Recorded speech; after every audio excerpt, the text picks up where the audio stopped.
Hello everyone, कैसे हैं आप सब। और आपका बहुत बहुत स्वागत है हमारे इस यूट्यूब चैनल जिसका नाम है जाबिश फिजिक्स। तो इस वीडियो में हम डिस्कस करेंगे कुछ सब्सक्राइबर हैं जिनका डाउट है और उनके डाउट को हम लोग सॉल्व करने वाले हैं। ठीक है, यहाँ पर डाउट ये है कि ये जो क्लास 12 के फिजिक्स NCERT बुक का चैप्टर 1 एग्जाम्पल 1.7 इस पर वीडियो मैंने डाला हुआ है। ठीक है, लेकिन इसमें जो एक और क्वेश्चन है और वो क्वेश्चन ये है कि F1 plus F2 plus F3 इन तीनों का सम 0 कैसे हुआ। ठीक है, तो इससे प्रीवियसली जो पूरा अच्छे से सॉल्व हर एक स्टेप वाइज जो सॉल्यूशन है इसका, वो आप यहाँ स्क्रीन पर देख रहे होंगे। यहाँ आई बटन पर उसका लिंक मिल जाएगा उस लेक्चर का, और डिस्क्रिप्शन बॉक्स में भी आपको मिल जाएगा।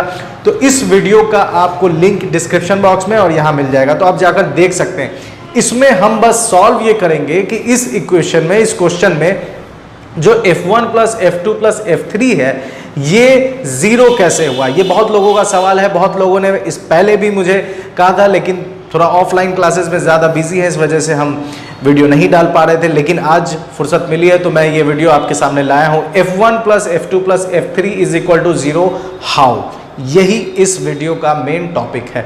ठीक है, तो इसका पूरा सॉल्यूशन अगर आपको देखना है तो आप उस वीडियो को जाकर देख सकते हैं और उसके बाद फिर इस वीडियो को देख लें, या फिर अगर आपने वो वीडियो देखा हुआ है तो आप इस वीडियो को देखें जिसमें हम लोग सॉल्व करेंगे F1 plus F2 plus F3 0 कैसे है। ठीक है, तो यहाँ पर ये हमारे पास एग्जाम्पल 1.7 का क्वेश्चन रखा हुआ है। यहाँ पर क्वेश्चन एग्जाम्पल 1.7 में एक इक्विलेटरल ट्रायंगल है, साफ साफ दिख रहा है क्योंकि यहाँ भी एल है, ये भी एल है, ये भी एल है, तीनों साइड्स इक्वल है, इस वजह से इक्विलेटरल ट्रायंगल।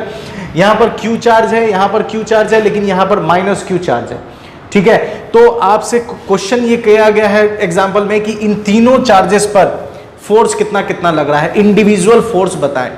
और फिर उसके बाद कहा गया है कि उसके बाद जो रिजल्ट इसमें दे रहा है कि F1 plus F2 plus F3 0 होगा, वो कैसे होगा। ठीक है, तो सबसे पहले हम इन तीनों फोर्सेस पर, इन तीनों पर जो लगने वाला फोर्स है वो कितना कितना होगा। तो देखिए यहाँ पर हम काम ये कर सकते हैं, सबसे पहले इसे naming they they A B C।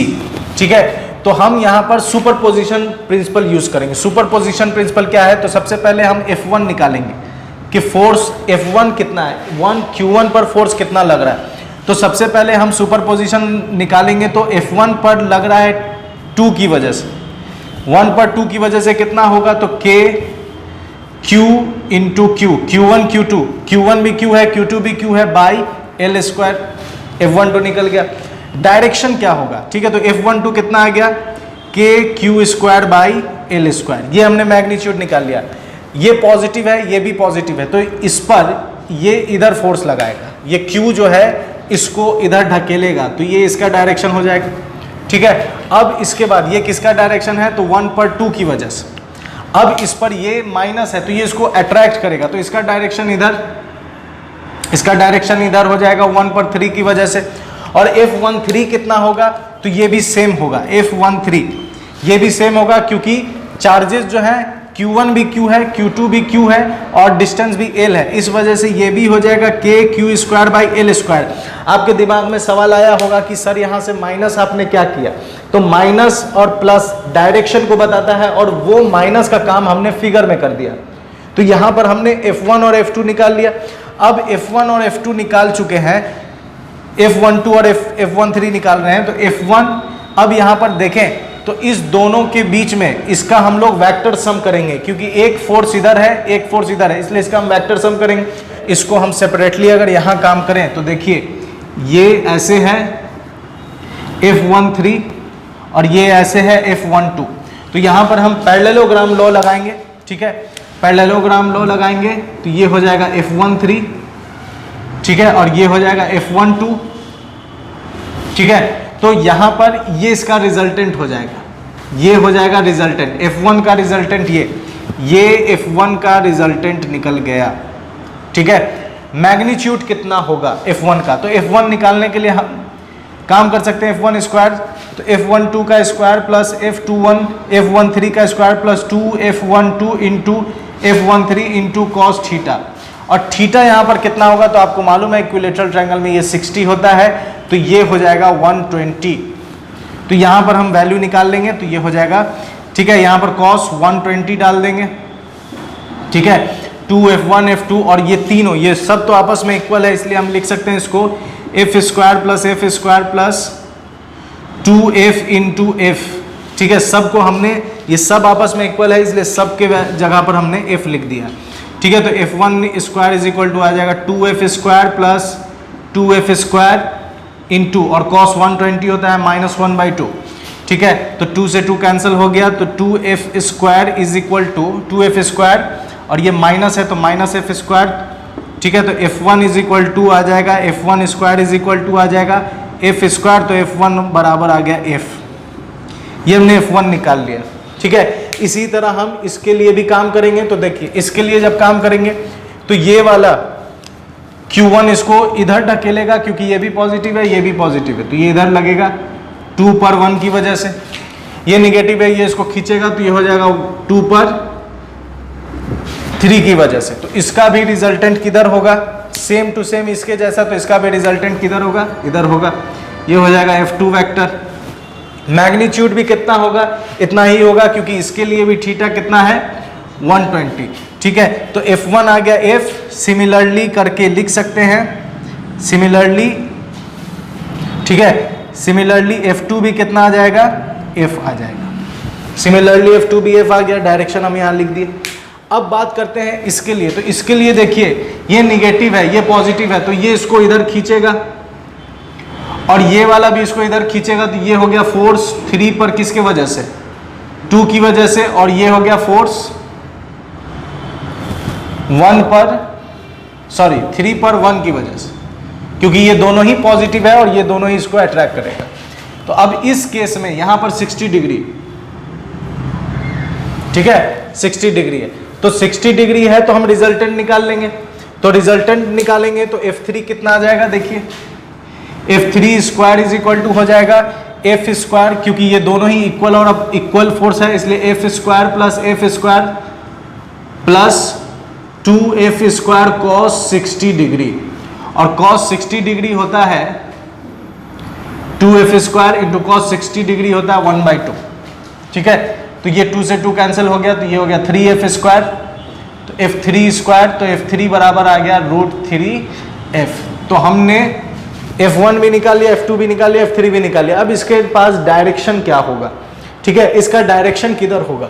तो इसका डायरेक्शन निकालने के लिए हम फिर से पैरेललोग्राम यूज कर सकते हैं। ठीक है, तो पैरेललोग्राम यूज करेंगे तो कैसे यूज करेंगे, देखिए इसके लिए हम काम कर रहे हैं, यहां पर ये है f32, यहां पर f31, ये 60 डिग्री है, तो इसके पैरेलल, ठीक है, इसके पैरेलल यहां लाइन ड्रॉ करेंगे, ये हो जाएगा f31, इसके पैरेलल यहां लाइन ड्रॉ करेंगे तो ये हो जाएगा f32, तो ये इसका डायगोनल हो जाएगा, तो इसका ये f3 का डायरेक्शन आ गया। ठीक है, अब यहाँ पर ये हमने तीनों काम उस वीडियो में भी किया है, थोड़ा आराम से किया है, ठीक है, पूरा अच्छे से समझा कर किया है। यहाँ पर हमारा सवाल ये था कि f1 plus f2 plus f3 is equal to 0 कैसे हुआ, ये हमें काम करना है। तो यहाँ पहुँच चुके हैं, अब इस पर आराम से समझेंगे। ठीक है, f1 प्लस f2, तो हम यहाँ पर ये जो f1 f2 है ये सबको यहाँ पर अलग से बनाते हैं। ठीक है, देखिए f1 यहाँ पर कहाँ है, f1 इस तरफ है। ठीक है, f1 इस तरफ है, तो यहाँ पर हम ड्रॉ करते हैं, ये f1 है हमारा f1 वेक्टर। ठीक है, उसके बाद f2 वेक्टर, इसका डायरेक्शन f3 का डायरेक्शन इधर है इसलिए f3 इधर डाल दे रहे हैं। ठीक है, f1 वेक्टर, अब देखिए f2 वेक्टर किधर है, f2 वेक्टर इधर है, तो हम ये कर रहे हैं कि f1 f2 f3 इस तीनों के टेल को एक जगह डाल रहे हैं, f1 f2 और f3 इस तीनों के टेल को एक जगह डाल रहे हैं। तो तीनों के टेल को जब हम एक जगह डालेंगे तो f1 इधर है f2 इधर है, तो ये हमने f2 ड्रॉ कर दिया, f2 वेक्टर, और f3 वेक्टर इधर नीचे, f3 वेक्टर इधर नीचे हो गया। ठीक है, अब सवाल यह है कि ये तीनों का सम कितना होगा, 0 कैसे होगा।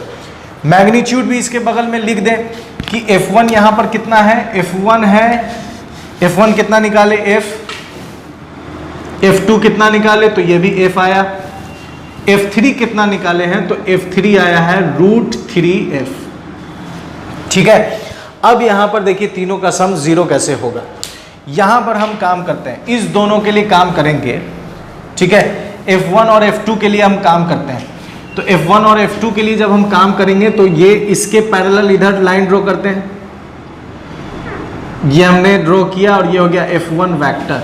ठीक है, फिर इसके पैरेलल यहां लाइन ड्रॉ करेंगे तो ये हो जाएगा F2 वेक्टर। ठीक है, अब देखिए ये F1 है, ये F2 है। ठीक है, तो इस दोनों के रिजल्टेंट का डायरेक्शन क्या हो जाएगा, तो इस दोनों के रिजल्टेंट का डायरेक्शन हो जाएगा ये हो गया F1 प्लस F2। ठीक है, F1 प्लस F2, ये हमने डायरेक्शन निकाल लिया F1 प्लस F2। लेकिन F1 प्लस F2 एक्चुअली में होगा तो कितना होगा, ठीक है, ये समझना है। तो यहां पर हम F1 प्लस F2 अगर हम निकालें और इसको मान लेते हैं FA मान लेते हैं। ठीक है, तो F1 प्लस F2 को क्या मान लिए, FA। तो यहां पर हम FA के वैल्यू को अगर हम निकालें तो FA का वैल्यू कैसे निकलेगा, तो देखिए FA square F1 square plus F2 square plus 2F1 F2 cos theta. ठीक है, अब यहां पर देखिए FA स्क्वायर निकालना है। F1 कितना है, F डाल दीजिए F स्क्वायर, F2 कितना है F square, 2F1 F cos। अब थीटा यहां पर कितना होगा ये समझना है। ठीक है, सवाल हमारा ये है F1 plus F2 plus F3 is equal to 0, और सवाल है हाउ, कैसे हो रहा है ये।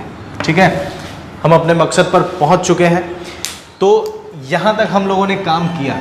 अब यहां पर जो हमने FA निकालना था वो FA स्क्वायर यहां पर आगे फंस जा रहा है। F square 2F square plus 2F square cos theta.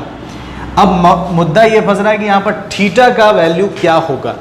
अब थीटा के वैल्यू के लिए ही हम लोग काम करेंगे। क्या काम करना है, देखिए यहाँ पर जैसे इस फिगर को हम फिर से यहाँ बना रहे हैं ताकि आपको और अच्छे से समझ में आए कि ये F1 है, F13 और ये है F12 और यहाँ पर ये इसका ये इतना है 60 डिग्री।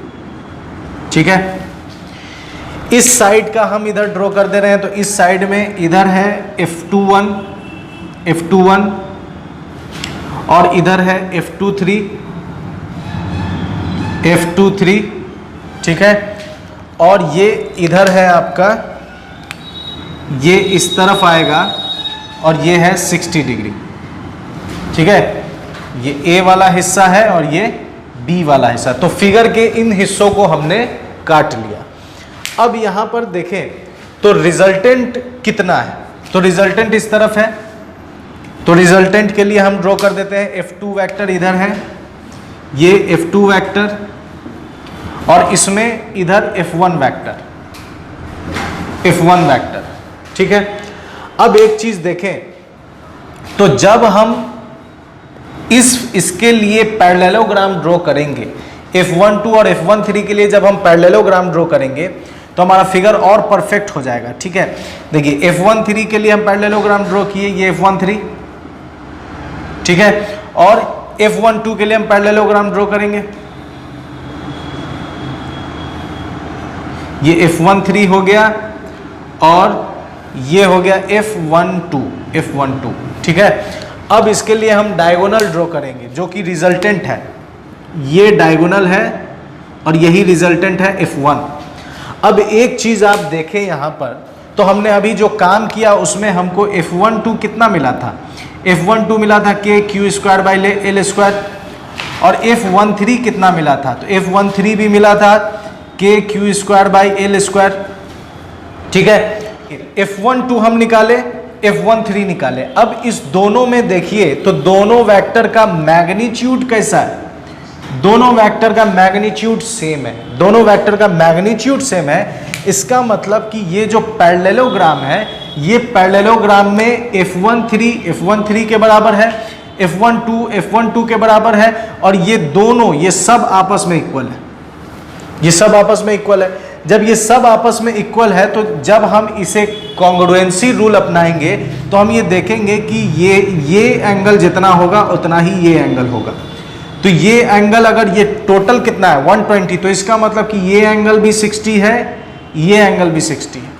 अब सेम कंडीशन जब हम यहाँ सेम चीज जब हम यहाँ लगाएंगे तो हमें देखने को ये मिलेगा कि ये भी कितना है 60 है और ये भी कितना है 60। सेम कंसेप्ट अगर हम यूज करेंगे तो हमें F2 और F23 के बीच का एंगल मालूम चल गया 60, हमें F13 और F1 के बीच का एंगल मालूम चल गया 60।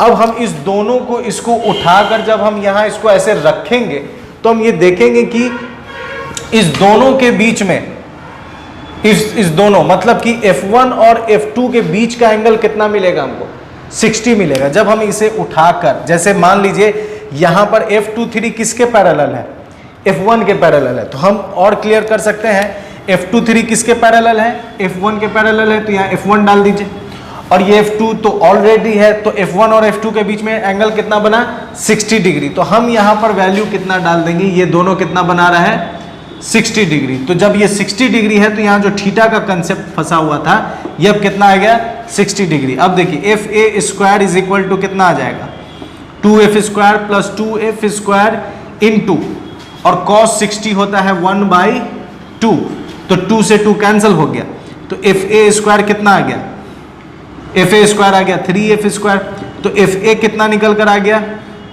√3F। अब देखिए √3F आ गया तो FA ठीक है √3F आ गया। अब देखिए तो हम यहां साफ देख सकते हैं कि FA इसके अपोजिट है, FA बराबर कितना है √3F और F3 कितना है, तो F3 है नीचे -√3F। तो यहां जो हम माइनस लगाए वो माइनस क्यों लगाए, तो माइनस हम इस वजह से लगाए हैं क्योंकि इसका डायरेक्शन अपोजिट है। तो अगर हम दोनों को ऐड करें तो हम FA प्लस F3 क्या लिखेंगे, ये दोनों कैंसिल हो जाएगा, कितना आ जाएगा 0। और हम FA किसके जगह लिखे हैं F1 प्लस F2 के जगह, तो FA को तोड़कर लिख सकते हैं F1 plus F2 plus F3 is equal to 0। और ये हमने प्रूफ कर दिया, ये जो हमने हाउ लिखा था कैसे, तो ये हमने प्रूफ कर दिया। बात समझे? तो उम्मीद करते हैं आपको बेहतरीन तरीके से ये समझ में आया होगा। जो भी अगर आपको किसी भी टॉपिक में डाउट है फिजिक्स से रिलेटेड किसी भी चैप्टर से, तो बेशक कमेंट बॉक्स में टाइप करें और इंशाल्लाह मैं उस पर वीडियो बनाऊंगा। मेरे साथ बने रहने के लिए बहुत बहुत शुक्रिया, अपना ख्याल रखें, गुड बाय एंड खुदा हाफिज।